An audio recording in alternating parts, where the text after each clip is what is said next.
हम कहिछि पूर्ण वर्ग रे परिणत करी समाधान कर हमें केमती जल्दी करि पारबा हैला तो 2x square minus 9x plus 4 is equal to 0 हमें केउ मेथड कर जल्दी करि पारबा ना सीधाराचरण प्रणाली हैला तो सीधाराचरण प्रणाली जदि हमें अवलंबन करबा ताले कोन करबा ना समीकरणटी को कोन लिखिबा समीकरणटी को आको इक्वेशन टा को लिखि दबो समीकरणटी को 4x अर्थात 4 into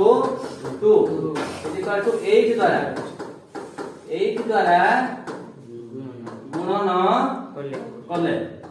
बुझेला कोन पाइबा 8 into 2x square minus 9x plus 4 is equal to 0 तो ताले इनटू करो 16x square minus 5x plus is equal to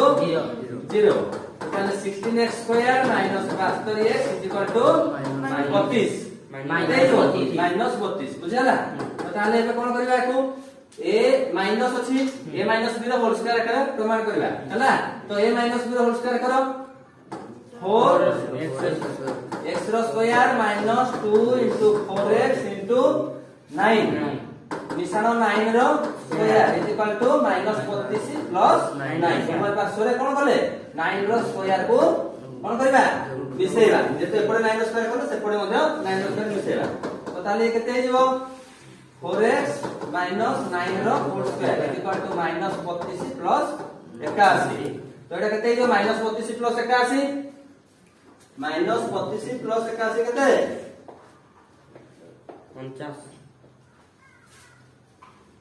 हला ये होला केते 49 तो ताले 4x minus 9 is equal to plus minus 50 रो root over 4x is equal to 9 plus minus 50 रो रूट ओवर तो x is equal to 9 plus minus 50 टा केते 7 by 4 तो एबे हमें कोन लिखिबा गोटे को अल्फा नै जिबा alpha is equal to 9 plus 7 by 4 आ उटेला beta is equal to 9 minus 7 by 4 तो 9 plus 7 होला 16 by 4 जे हेगला 4 ये हेगला केते 2 by 4 is equal to 1 by 2 अतः निर्णय समाधान किए गोटे हला 4 आ गोटे हला 1 by 2